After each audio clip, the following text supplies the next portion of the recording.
The breakfast room at Dunmore Hall had never been a place where things ended. It was a room for beginnings, for tea poured before the day's decisions, for newspapers folded and refolded, for the particular performance of a family that had learned, over 40 years, to keep its silences civil. But on the morning of Sir Reginald Ashford's 63rd birthday, Lady Isobel Ashford sat across from her younger sister and felt something she could not name pressing against the inside of her ribs, something that had been pressing for 3 years and had never found a way out.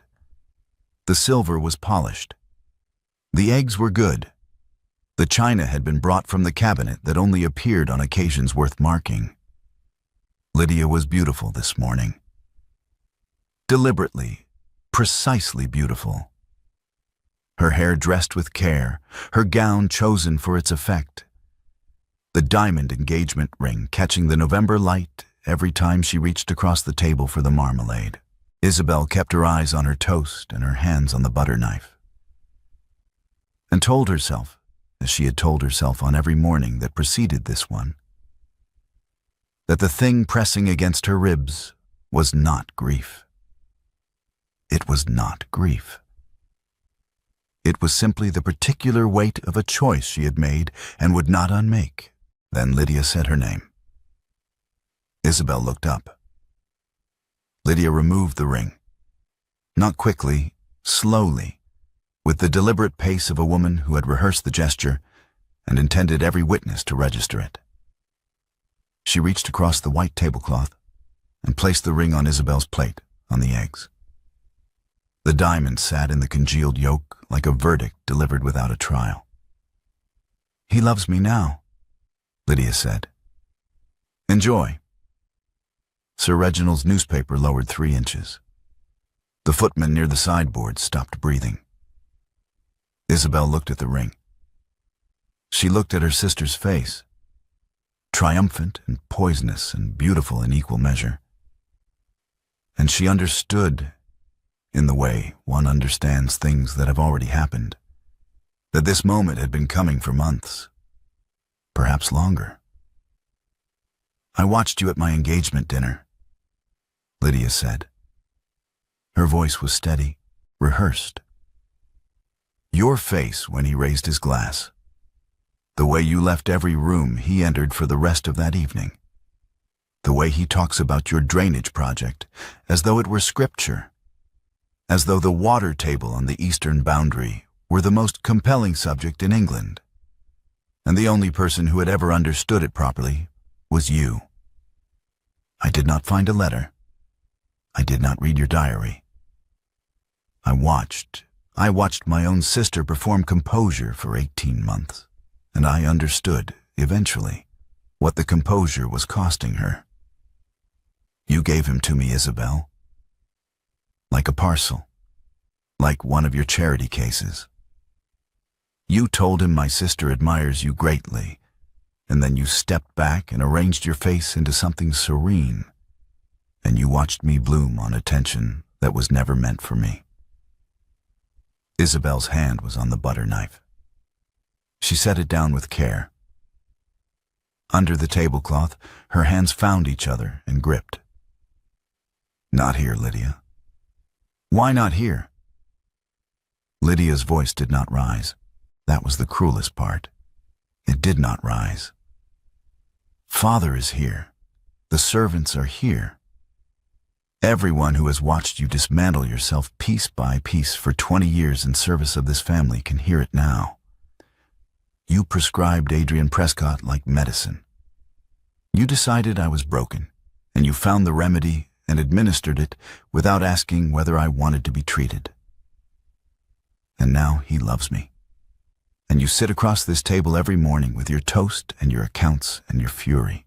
Yes, fury, Isobel. I can see it. I have always been able to see it, even if no one else at this table has ever troubled themselves to look. And I am supposed to be grateful." "Lydia," Sir Reginald began. "No, Father." Lydia did not look at him. She gave away the man she loved because she decided I was not strong enough to survive without him. you read your newspaper while she did it. Isobel stood. The chair scraped against the floor, the only uncontrolled sound she made. She did not look at the ring. She did not look at her father. She looked at her sister for 2 full seconds.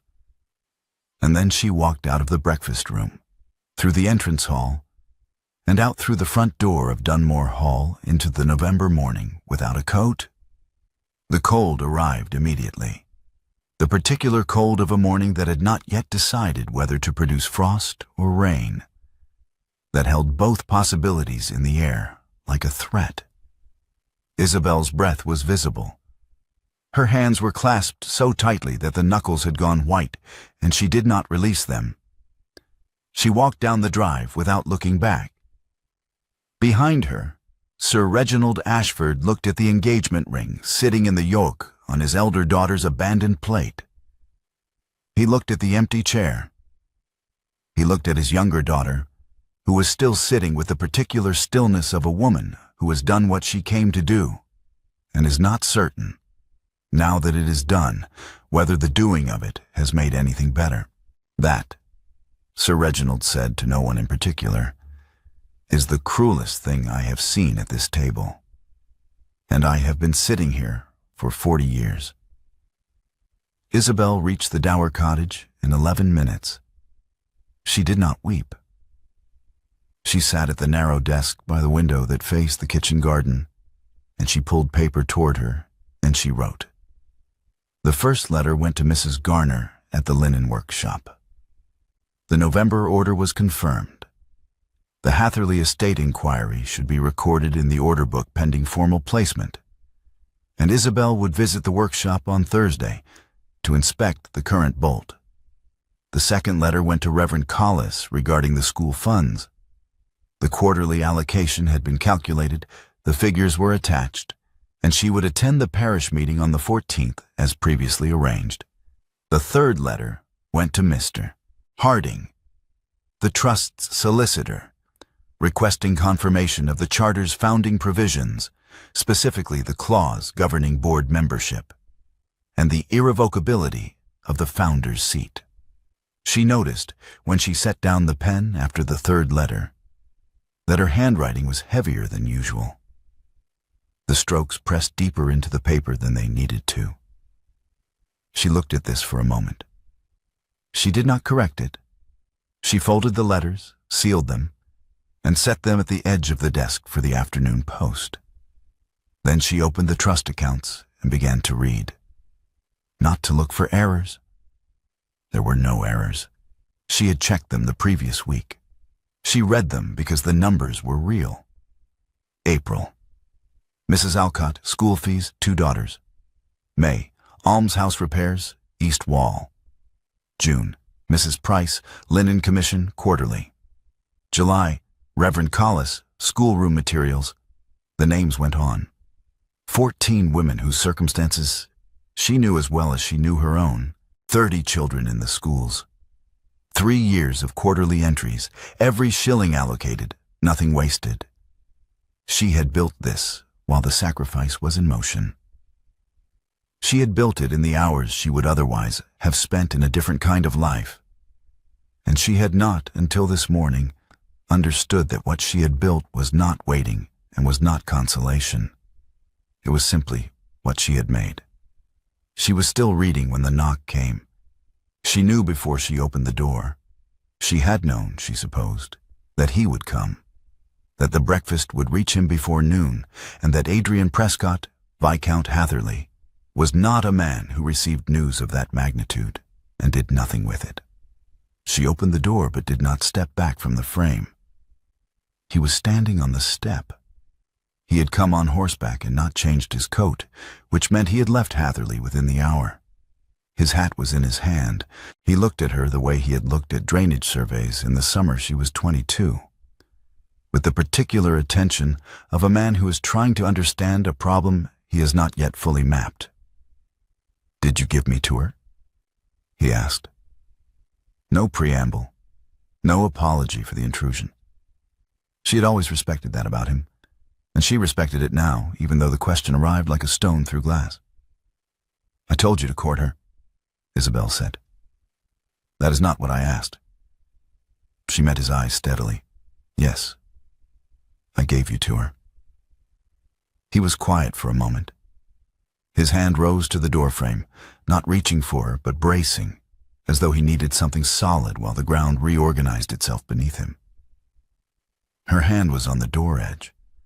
6 inches separated their fingers on the same painted wood. Why? He asked. Because she was fading, Isobel said. After our mother.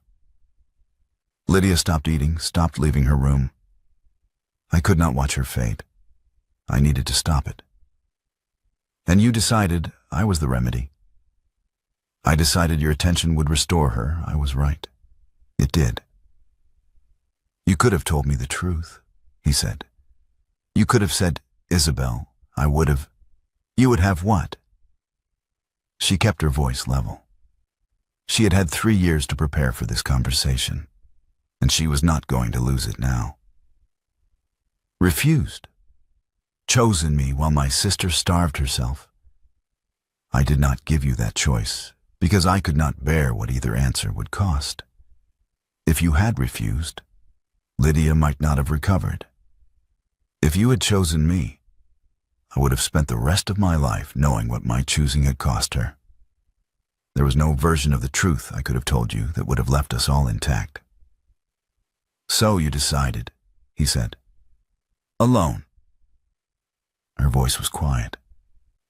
Yes. He looked at her for a long moment.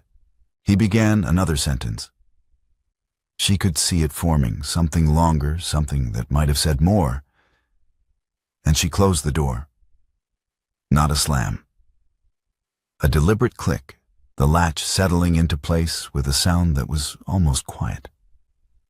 She stood on her side of the door and listened. His hand stayed on the frame. She could not see it, but she could feel the weight of it. The 5 seconds of stillness before she heard his footsteps retreat down the path toward where he had left his horse. She counted them. 5. Then nothing. She went back to the desk and picked up the pen. The notice arrived 3 days later, carried by a servant from Dunmore Hall who averted his eyes when he handed it over and was gone before Isobel had finished reading. Lydia had been appointed to the Dunmore Charitable Trust's patronage board. The letter described her as a patron in good standing. Her appointment ratified by Sir Reginald as chair. An annual review had been called. The date was the 14th of December. Isobel read the notice twice. She set it on the desk beside the trust accounts and put on her coat and walked to Mr. Harding's office in the village.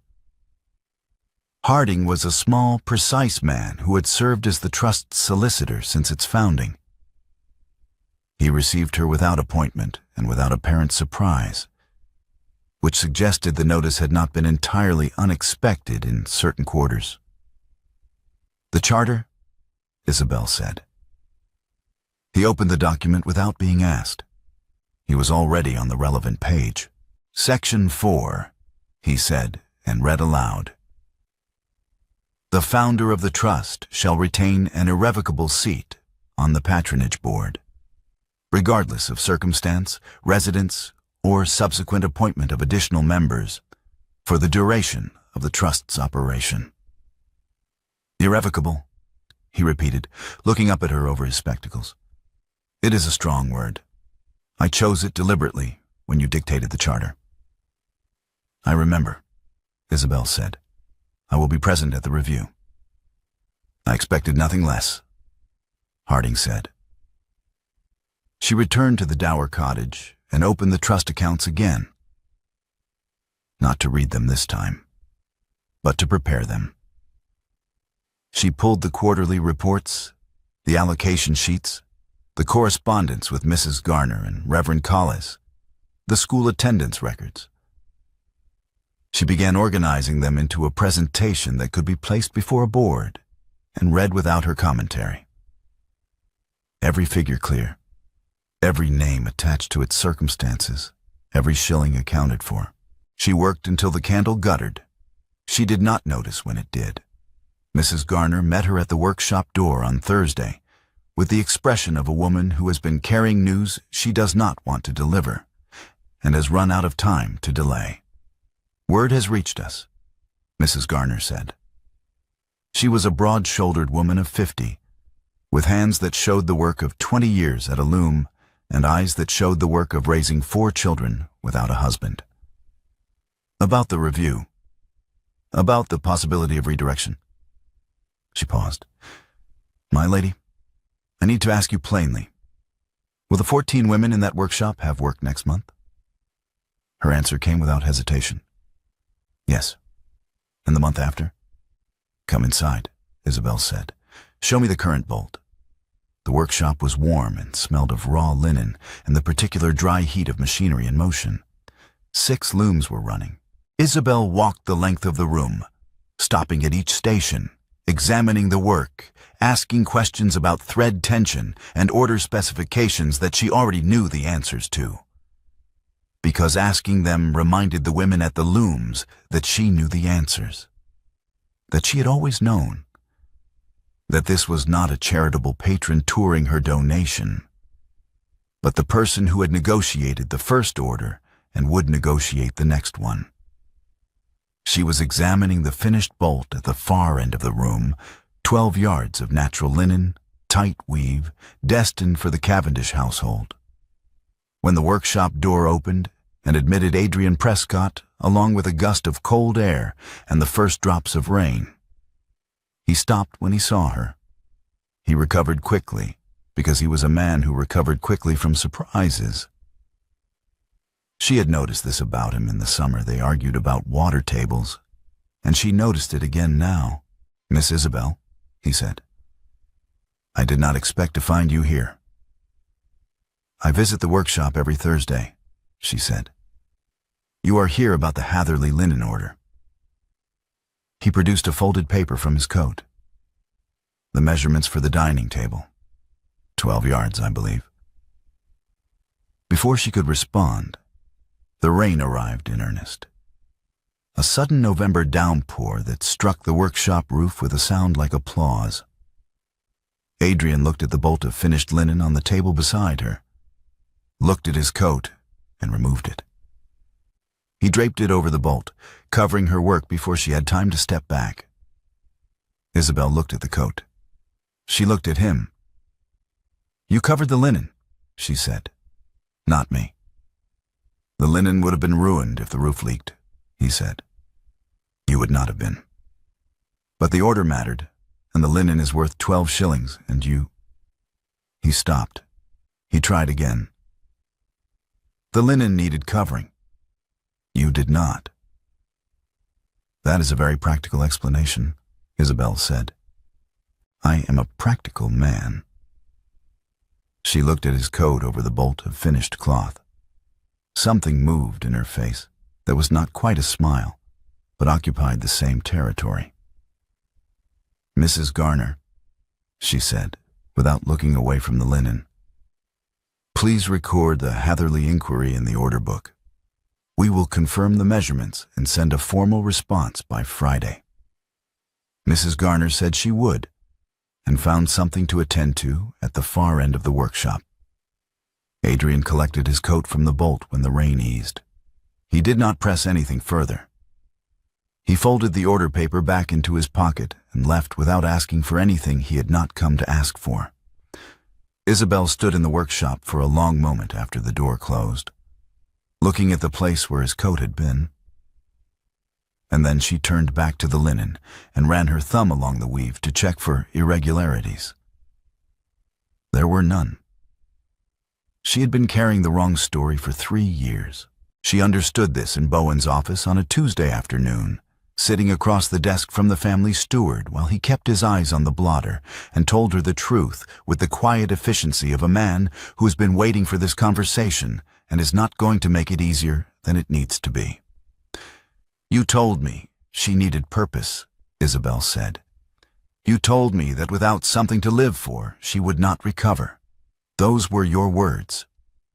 "They were," Bowen said. He was a gray man in a gray coat, reliable and unremarkable in the way that made him invaluable.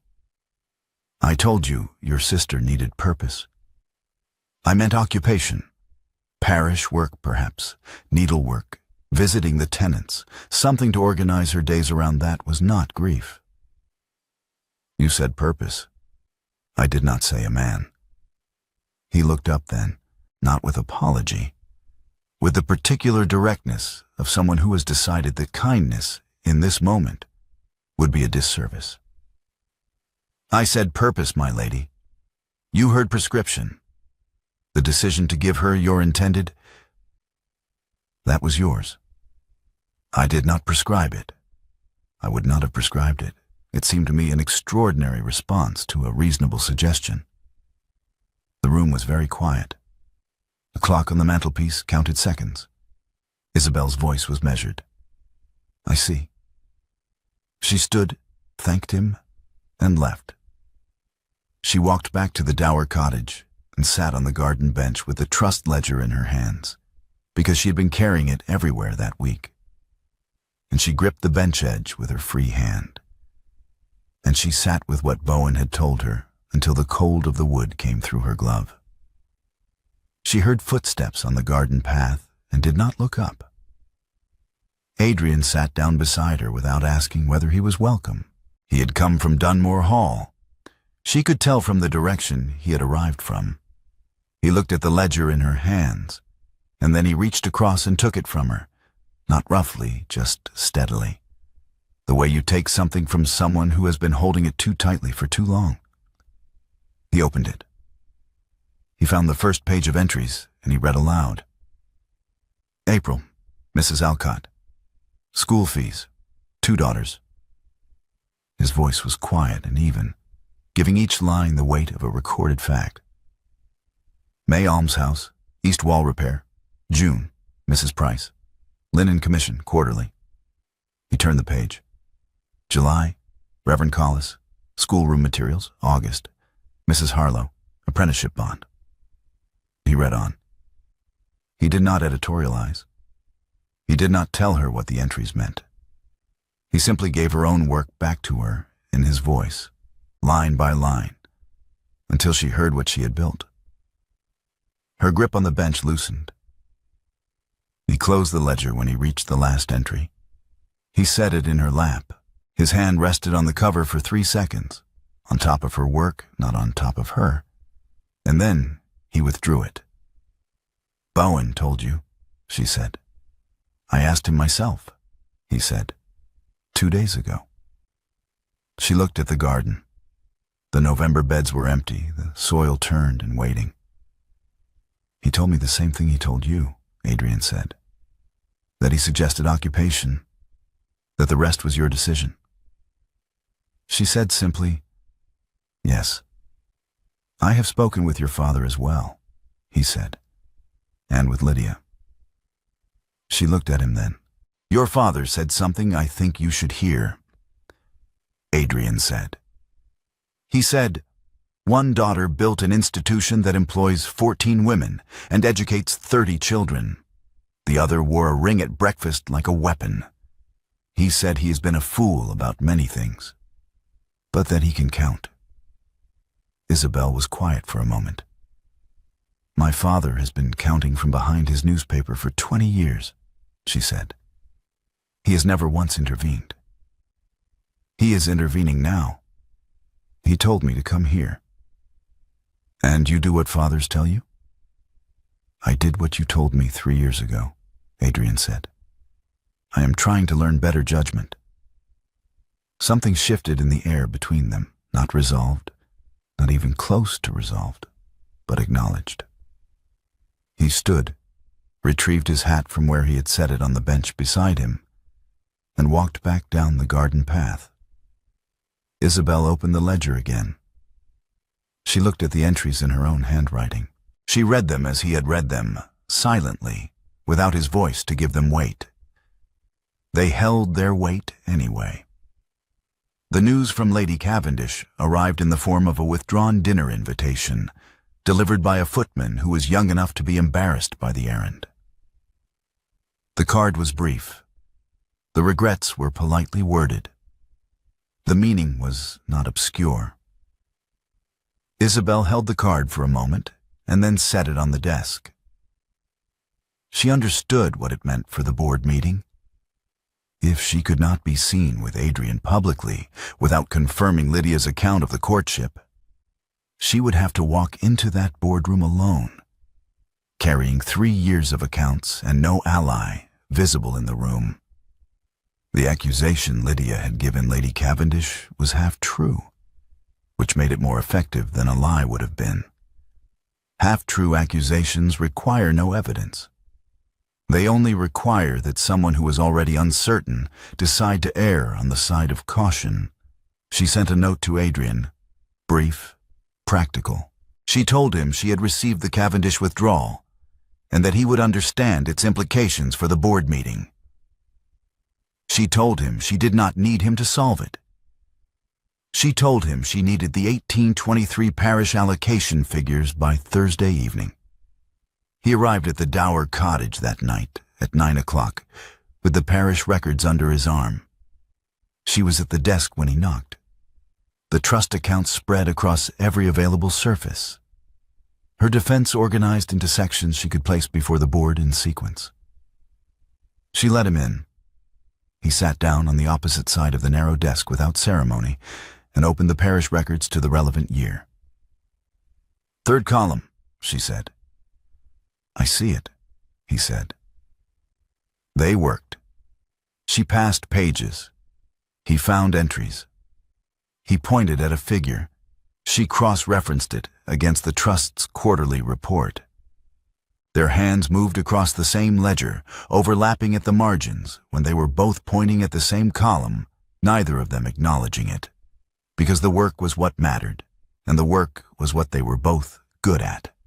An hour passed, without either of them speaking, except about numbers. When she finished, she set down her pen and looked up. He had ink on his thumb from the parish register, a dark smear across the pad of his right thumb where he had pressed too hard on a figure that had bled through the page. She reached across the desk and picked up the cloth she used for her own quills. She wiped the ink from his thumb with 3 seconds of practical attention. His hand was still. She set the cloth down and looked back at her accounts. "The 1823 figures support the current allocation model," she said. "The board will not find a precedent for redirection." He agreed quietly. "No, they will not." He gathered the parish records and left at 10 o'clock. She locked the door behind him and sat back at the desk and looked at the ink that had come off on the cloth. Then she looked at her accounts. Then she began checking her figures one final time.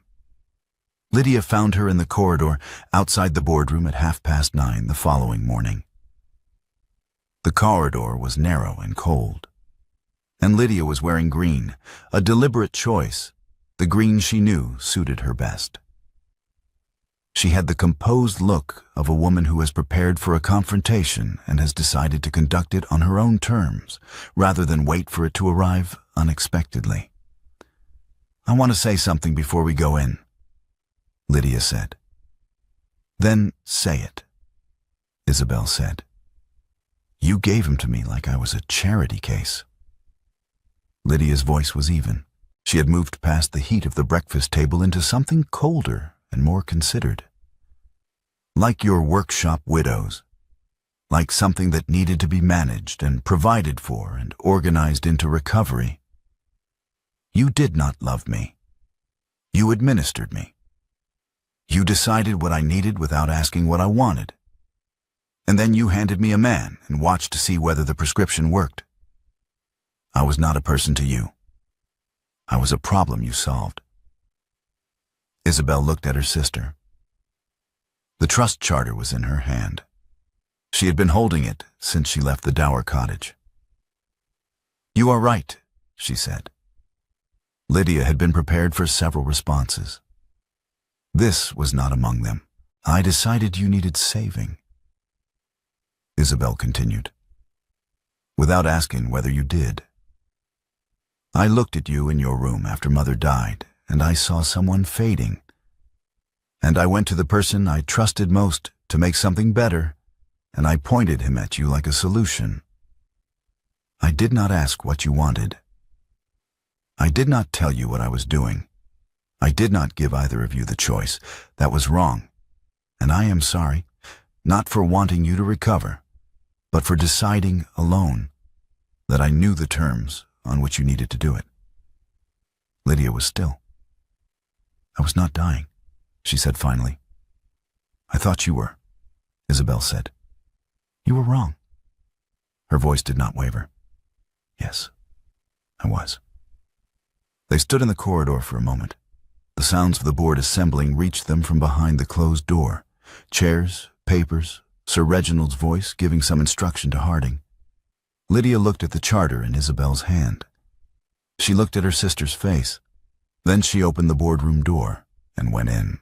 The patronage board of the Dunmore Charitable Trust convened at 10 o'clock on the 14th of December in the east parlor of Dunmore Hall, which had been pressed into service as a meeting room with a long table, 6 chairs, and a fire that had been burning since 7 in the morning and had made the room warm enough to suggest that whoever had ordered it lit had wanted the proceedings to be comfortable. Sir Reginald sat at the head of the table. To his right, Reverend Collis, who had administered the school funds for 2 years and knew the children by name. Beside him, Mr. Harding, with his spectacles and his charter. Across from them, Mrs. Garner, who had accepted the invitation to attend as the workshop's representative with the expression of a woman who is not accustomed to sitting at tables of this kind and intends to do it well regardless. At the far end, Lydia, composed and prepared, her notes in front of her, and beside Lydia, in the irrevocable seat, Isobel, with 3 years of accounts stacked at her elbow. Lydia presented her motion first. She had prepared carefully.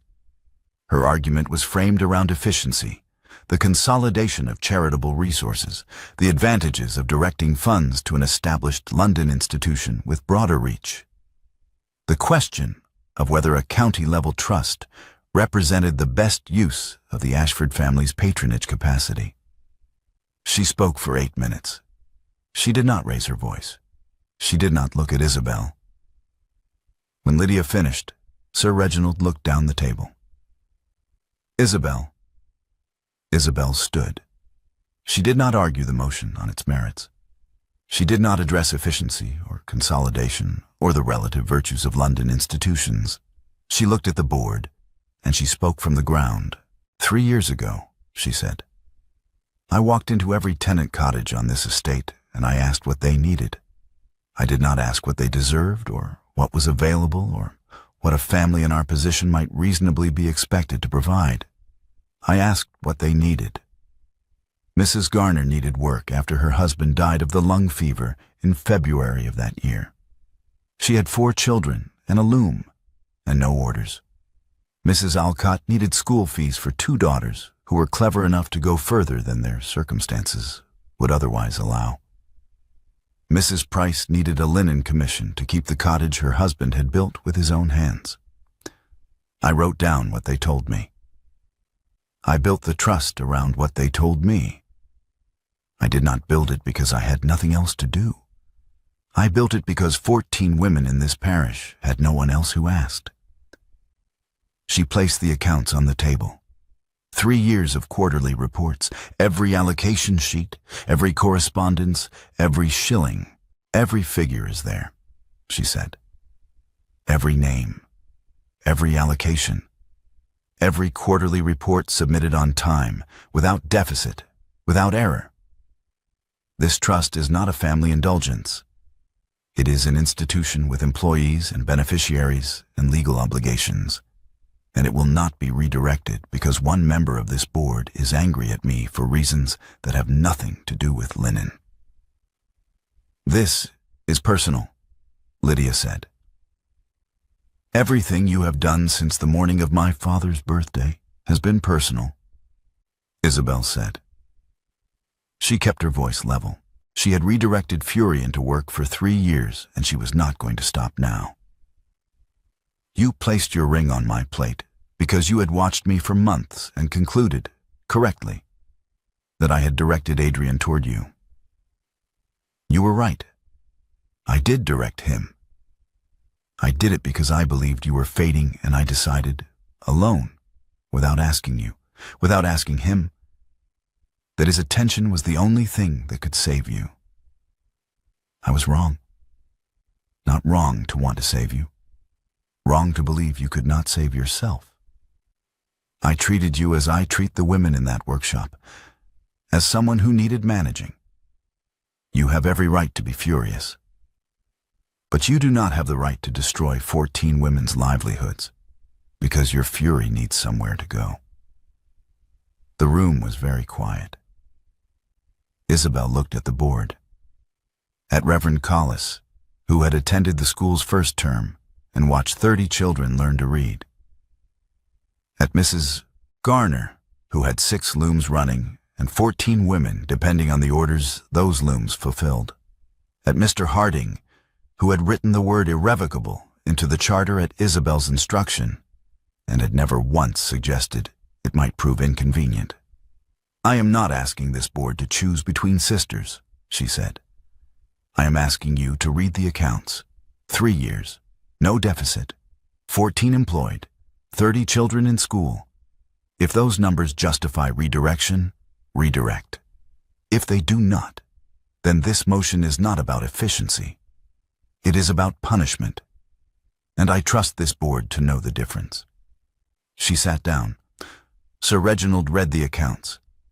He read them slowly, turning each page with the attention of a man who is making a decision he intends to be able to defend. The fire crackled. No one spoke. The motion is denied, Sir Reginald said. The trust continues under its current charter. Isobel. He looked at her over his spectacles. You will resume the chair, not as advisor, as chair. Lydia stood. She gathered her notes. She looked at Isobel across the table. Not with the poisonous triumph of the breakfast room, but with something that had been stripped of its performance and was simply, rawly true. You should have told me what you were doing, Lydia said, instead of deciding for me. I should have, Isobel said. I was not dying, Lydia said.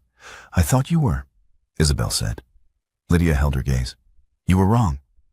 Isobel did not look away. Yes. Lydia left. Not defeated, not vindicated either. Separated, as people are separated when a wound has been named and is not yet healed and may not heal quickly. The door closed behind her. Mrs. Garner caught Isobel's eye from across the table. She nodded once. The nod of a woman whose looms would run tomorrow. Isobel found the corridor by leaning against the wall with the trust charter in her hand and letting the cold plaster hold her upright while the sound of the board dispersing filtered through the closed door. She had presented the accounts. She had said what needed to be said. The 14 women would have work next month. The 30 children would have school. The drainage ran. The linen was good. These were facts, and facts did not require her to feel anything about them except that they were true. Adrian found her there. He looked at her for a moment, at the charter in her hand, at the wall holding her up, at the particular stillness of a woman who has spent everything she had and is taking stock of what remains. You won, he said. The numbers won, she said. I presented them. You presented yourself, he said, without managing anyone's feelings, without arranging the outcome in advance. You stood in that room, and you were the woman from the drainage field, the one who understood the problem and solved it and did not ask permission. He paused. I have not seen her since the summer I was 22. Isobel looked at him. She looked at the charter in her hand. Then she extended her right hand toward him.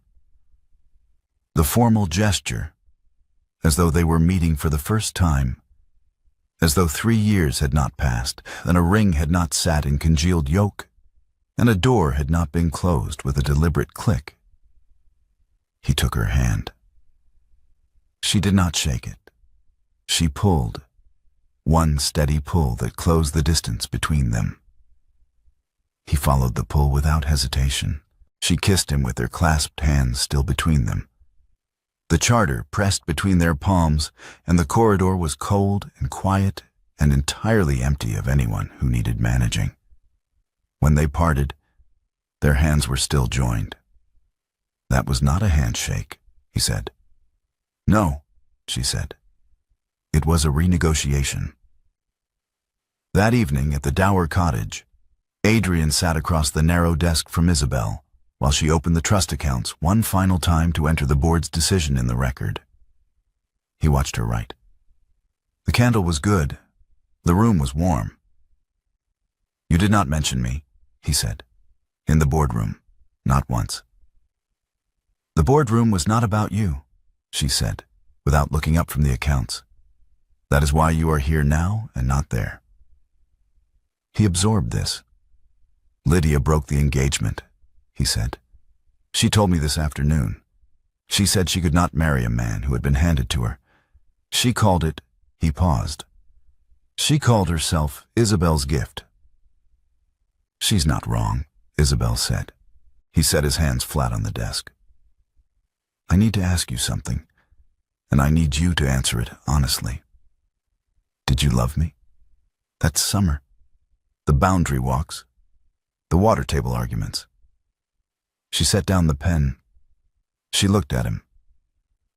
"I spent 3 years," he said, "telling myself that you withdrew because you had decided I was not what you wanted.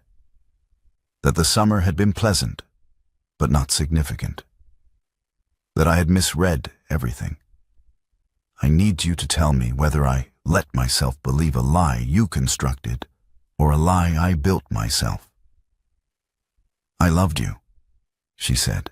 It arrived without hesitation, because she had been carrying it for 3 years, and it had become very simple in the carrying. "I went to you and told you my sister admired you, because Mr. Bowen said she was fading, and I decided, alone, without asking you or Lydia or anyone, that your attention was the medicine she needed. I prescribed you. I gave you away without telling you that you were mine to give. And then I stood beside her at the engagement dinner and raised a glass and told myself the sacrifice was final, and I did not speak of it again." He was quiet for a moment. "I believed you," he said. "When you told me Lydia admired me, I did not question it. I did not look for another explanation. Because in 3 months of drainage arguments, you had never once told me something that was not true. You were the most honest person I knew. You corrected your own calculations when you found an error. You told me when my figures were wrong and when mine were right, and when we were both working from bad survey data. You had earned my complete trust, and you used it." He said the last 3 words without anger, which made them land harder than anger would have. "You used it to redirect my life without my knowledge or consent. That is what I have been sitting with since the breakfast." She held his gaze. "Yes. That is not generosity, Isobel." He leaned forward. "I have been trying to find the word for it. It is not cruelty. It is not malice. It is fear. You were afraid that if you told me the truth, that you loved me, that your sister was ill, that you did not know what to do, I might have chosen you anyway. And then you would have had to live with the choice instead of the sacrifice. The sacrifice was safer. It was noble. Choosing what you wanted would have been terrifying, and you might have been wrong, and you would have had to carry the weight of having chosen yourself. So you chose the sacrifice instead, and called it love, and built a trust and a workshop and 3 schools in the space where a life might have been." The candle moved in a draft from the window. Isobel looked at the accounts. She looked at the pen she had set down. She looked at the man across the desk who had just described her to herself more accurately than she had ever managed. She did not look away. Yes. So. He sat back. What now? She gripped the desk edge. The question no one had asked her, including herself, in 27 years of being the pillar, the strong one, the sister who gives way. I have never been in a room, she said slowly, where I am not the one arranging the outcome. I do not know what I look like when I am not doing that. She looked at him. Thursday. Dinner at Hatherley. Through the front door. As myself, not as the woman who gave you away, not as the woman who runs the trust, as the woman who argued with you about water tables for 3 months and wanted to keep arguing for the rest of her life. Thursday, he said. He stood, collected his coat, and left. She listened to his footsteps on the path until they faded. Then she picked up the pen and entered the board's decision in the trust record in her usual handwriting, steady, clear, no heavier than it needed to be. 6 weeks later, the boundary field between Dunmore and Hatherley was running. The drainage channel Isobel had designed in the summer she was 22. The project that had brought Adrian to Dunmore in the first place. The water table argument that had begun as a dispute about survey data and become 3 months of boundary walks and mutual discovery. Carried water cleanly from the low eastern field toward the outlet she had specified. The engineering was sound. The field that had flooded every spring for 20 years was draining. She had understood the problem and solved it, and the solution had held. She was walking the channel with Mrs. Garner, reviewing the Hatherley Estate's new linen order, 12 yards for the dining room, placed through the trust, proper channels, her institution's business. When Adrian arrived on horseback at the boundary marker and dismounted. Mrs. Garner, he said, the linen order. Received, my lord, Mrs. Garner said. Miss Isobel tells me your measurements are wrong. The dining table is 12 feet, not 10. Miss Isobel measures everything, Adrian said. Miss Isobel is generally right, Mrs. Garner said, gathering her papers with the efficiency of a woman who has decided her presence is no longer required. She walked toward the workshop without further comment. Isobel and Adrian stood at the boundary marker with the drainage channel running between the field behind her and the field behind him. You placed the order through the trust, she said. Your institution deserves the business, he said. The linen is excellent. The linen is adequate, she said. The pricing is competitive. I have been thinking, he said, about what you said, that you wanted to keep arguing for the rest of your life. I said I wanted to keep arguing with someone worth arguing with, she said. I had not found anyone worth it for 3 years. You are arguing with me now. I have not stopped. I simply had no suitable opponent. She looked at the channel. The water moved steadily, without obstruction, following the gradient she had calculated from survey data that everyone else had misread. You placed the order at 12 yards, she said. The table is 12 feet. The order is correct. You measured wrong and then ordered correctly, which means you knew I would catch the error and fix it. I measured the table myself, he said.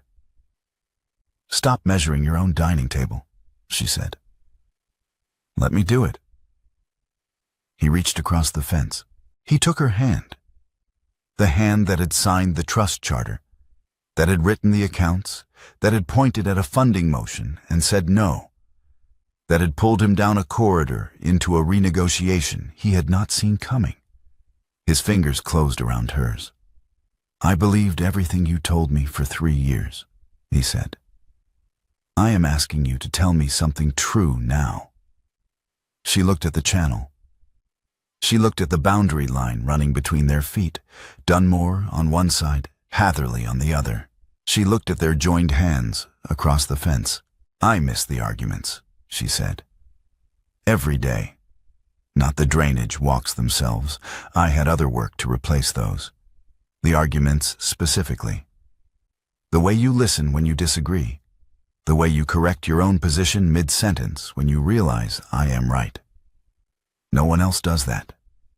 No one else in this county changes their mind out loud while I am watching. No one else argues with me the way you do," he said. "I have tried other conversations. They do not hold my attention." "Then stop measuring your dining table yourself," she said, "and send for me." She squeezed his hand. He did not let go. She did not let go. The drainage ran. The field was clear. The boundary line ran between their feet, and neither of them stepped across it because they did not need to. They stood on it, where two estates met, where two lives that had been interrupted for 3 years by a sacrifice that was fear dressed as love were beginning, on honest terms, to run alongside each other again. The water moved. The linen order was correct. The dining table was 12 feet. She had measured it right.